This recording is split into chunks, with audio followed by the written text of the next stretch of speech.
Hi, guys. Welcome back to the Grindstone podcast with Shane and Cody, featuring special guest here for part 4, Jeremy Burnside. That's author, right. Attorney, cool dude, and... Notice the Cleveland shirt he's wearing. Yep.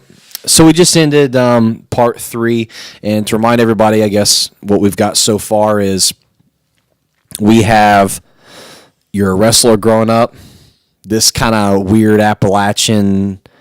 Cleveland mixed family, Polish hillbilly. My friends call me. We established that, early on. Yeah. And you go to Appalachian School of Law. You're the dude. You got all the friends. A super cool, pretty girlfriend. You're partying up, having a great time. You find yourself rock bottom, and for all the viewers, what we basically established is his dad tells him, "Suck it up, kid. Get back in the ring," and he does. He makes you said a vision quest. You changed every single thing, and Jeremy said that in the last couple parts that he dropped contact with basically every human being, distanced himself from his friends, his girlfriend, all of his old habits. Nothing. You were borderline movie character, man. You were getting out there. Actually, all right, so I read the book. I loved the book. I'm not going to lie to you. I planned on pulling a Cody. I planned on pulling a Cody in his... start dancing when you're in your thong? Sorry. Hey, you're not supposed to tell people about that. You that's okay, we weren't going to get that personal on here. Sorry. But since we are, you want to know something about Shane real quick? Oh, no. I'm just kidding. I'm just kidding. I won't tell about you. I don't know what it is, but I was like, surely it's bad. What, pull me. What do you mean pull so me? I was going to pull a Cody on his book report. I was going to, I had to read this book, man, but I'm not going to lie. I can't say that I really enjoy reading for pleasure all the time. So I was like, man, this book, it's, I'm going to read it. And I didn't know how much, if I'm being honest, I didn't know how much I was going to struggle with this book. I thought, gee, many Christmas, and I think you sensed it. You're like, Shane, well, we'll reveal in a minute why, it was really important that I read it. I guess we can open up the cat out of the bag. I ended up writing a song for any of you guys who are listening to the podcast or watching the podcast that kind of don't know our personal accounts. I'm a musician, a country artist, and I ended up writing a song for this book. I'm super proud of, and I love it. And so I wanted to read the book so I could get an idea of what to write. But I was like, oh man, I was just so intimidated. I was like, oh man, I don't have time to read this book. And as soon as I did, man, I got sucked in. And so. And I think the reason I got sucked in is because I already know you as a friend, but I think everyone that reads the book will learn that this is true. That all of a sudden, the reader feels like they are Jeremy Burnside's best friend. Because he writes exactly... I want to be Jeremy's best friend. You get you a copy. Get you a copy. I mean, honestly, you write exactly like you talk. And I love that. I mean, exactly how Jeremy Burnside is, just in a candid atmosphere is exactly how he writes this book. And so, I feel like, I'm one of your college buddies vegging out on the couch as you're going through all these struggles.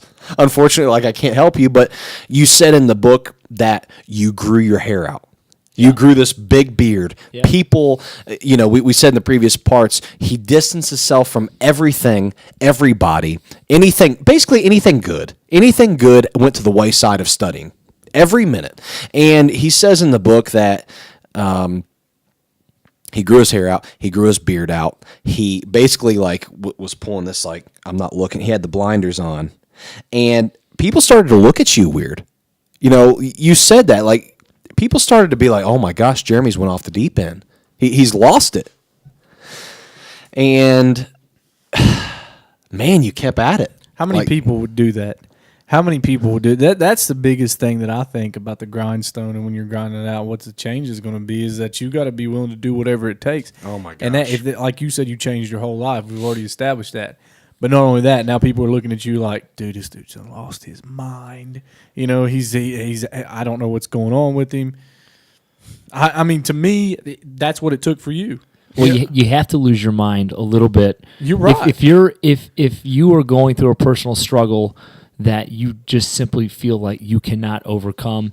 It takes a mindset that some people may consider a little bit crazy to get out of, and that's a good parallel to one of the other characters in the book who was real, probably too real, and but yeah, like Shane said, I grew my hair out, I had a long beard, I drank a lot of beer in the evenings when it was all over, because I had to keep myself sane.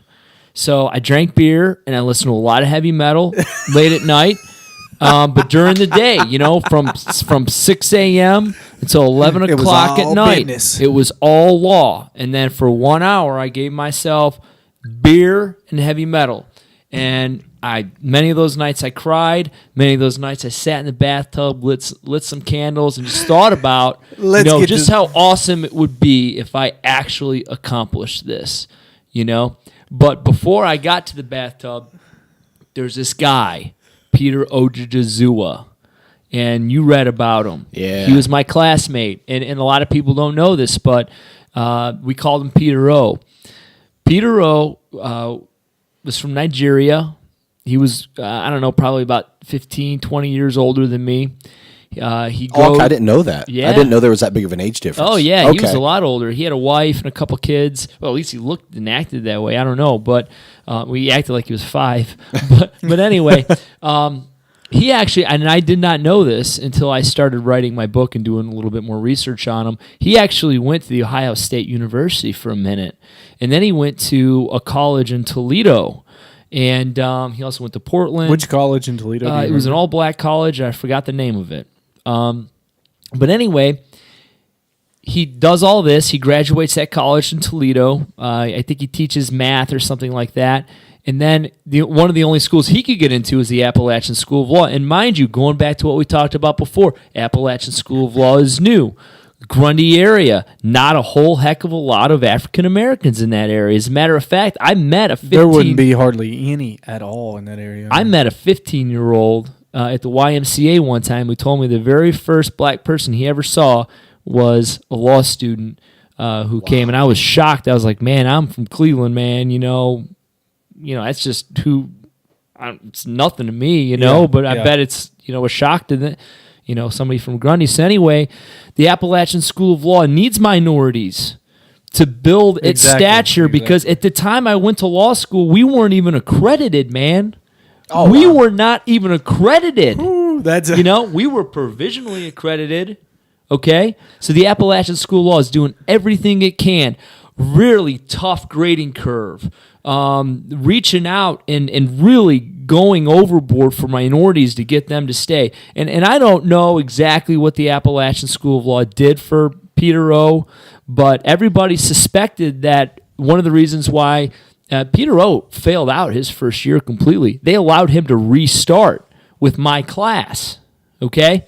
So he restarts with my class, and everybody's like, man, why would they do that? That's really suspicious. And I don't know all the facts. I'm not going to claim to know all the facts or details. But Peter O was in my class, and he was in, I think he passed some of his classes in his first 1L year, and then he was in but most of my other classes with me. He wouldn't turn in assignments.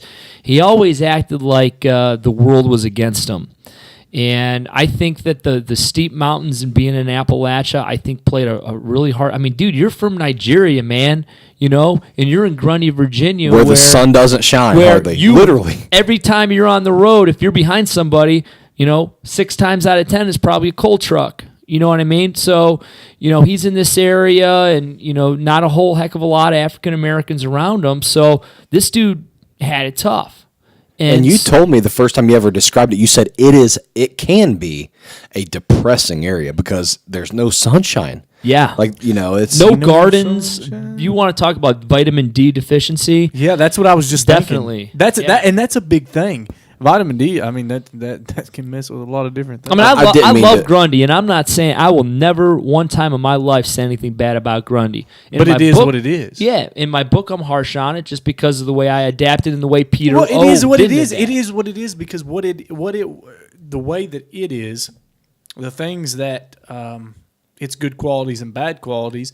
Ultimately, for the rest of your life, as long as you walk on this earth, it's molded a part of you.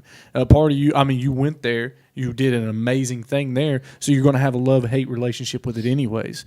I mean, I love and hate Fort Knox. You know, Hey, me too. I was there. Really, yeah. Officer basic training, 1998. Oh, yeah, man. Well, I hate Fort Knox. I can't. Stand But you know, weather is It's a only hard one knocks aspect life, of a man. Sure is. It's a hard knocks all life. right.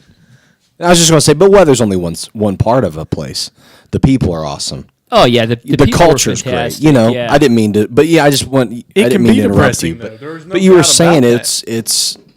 Yeah, this dude's. Yeah, But he thinks the whole world is against him, you know, and maybe legitimately so in his mind. If you put yourself in his shoes at that particular point in time, you might think, yeah, man, the world is against me.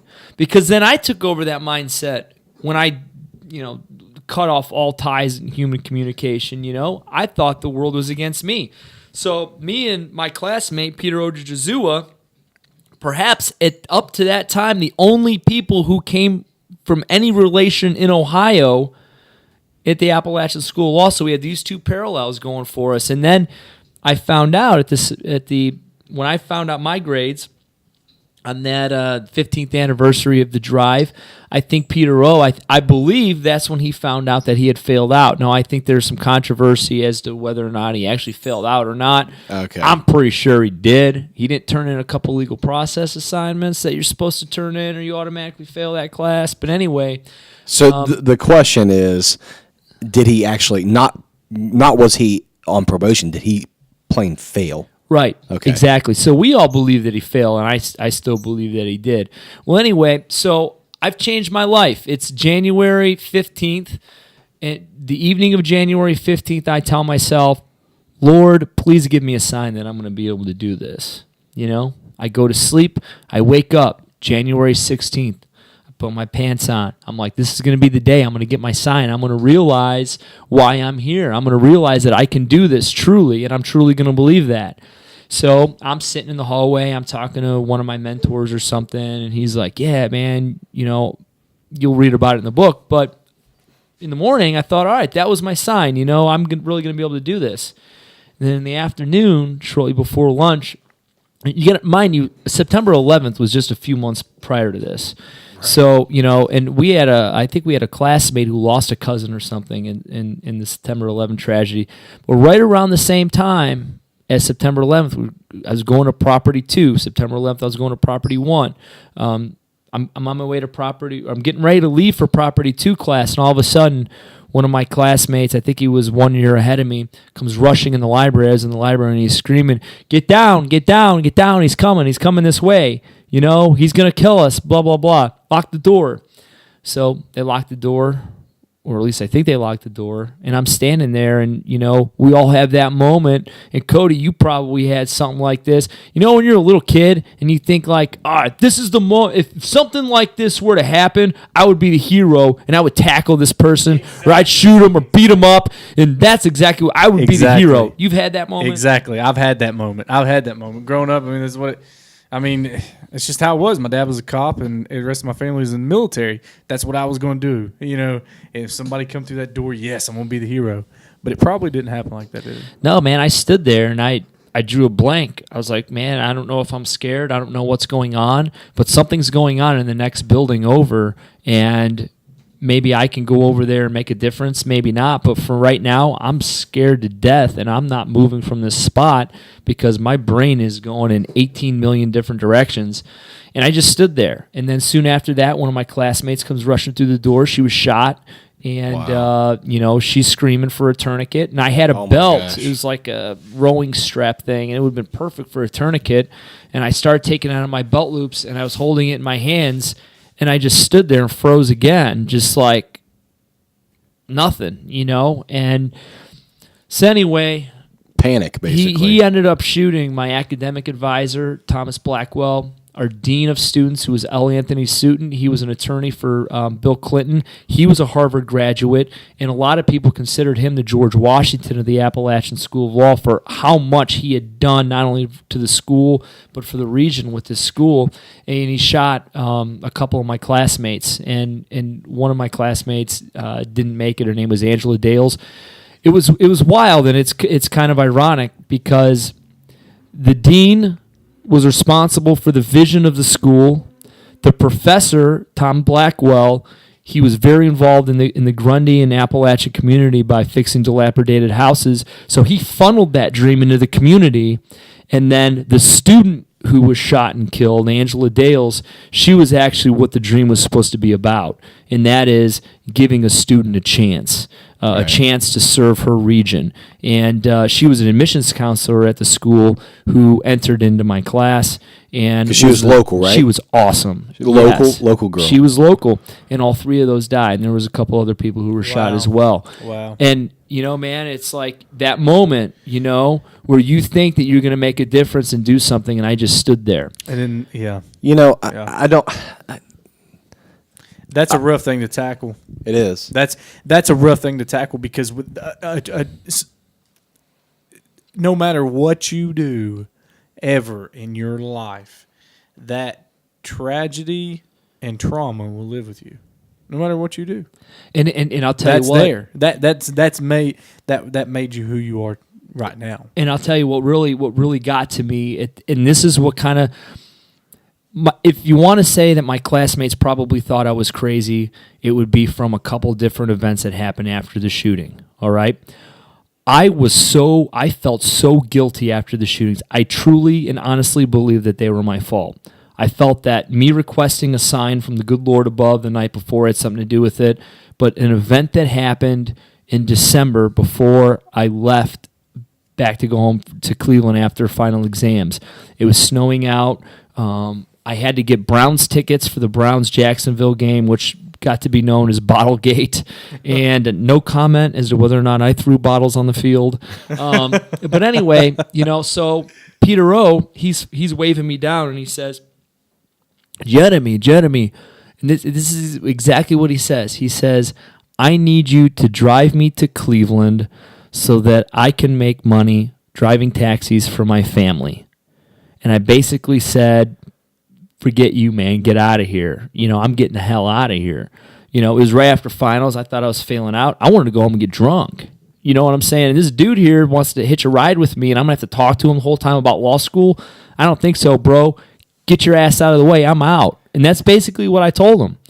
So I've got this guy who was reaching out to me for help, and I shot his ass down. And can I interject something there? You actually said in the book too, and we only have a minute in this segment, but you actually said as you were driving off, he was yelling as you were driving off. And I don't know if you said you think he said it or if you're sure he said it, but you said in the book that he was saying, I won't forget this, or I'll remember this, didn't he? Well, I mean, I think he said something like that a little bit later, but I mean, he was basically saying he was desperate. He hated you. He was desperate, and I left him, and I felt terrible for that moment. Especially after I had a hard time looking him in the eye when I got back to school, and then especially after the shootings happened, this overwhelming sense of guilt came over me, and that impacts my actions going forward. Wow. Well, we better wrap up part 4 of episode 2. Grindstone podcast with Jeremy Burnside. Man, thanks for talking to me so much, guys. This is good. We love it. Well, all right, part 5 is coming at you. It's getting deep. It's getting good, and we can't wait to share with you the story. And again, the point is all about finding out how this dude, our guest here, came from, just a low point in his life and kept his nose to the grindstone to get through it, to achieve great things out of what seemed to be the lowest possible point of his life. So we'll be right back with part 5 on the Grindstone podcast. Stay tuned, you filthy animals.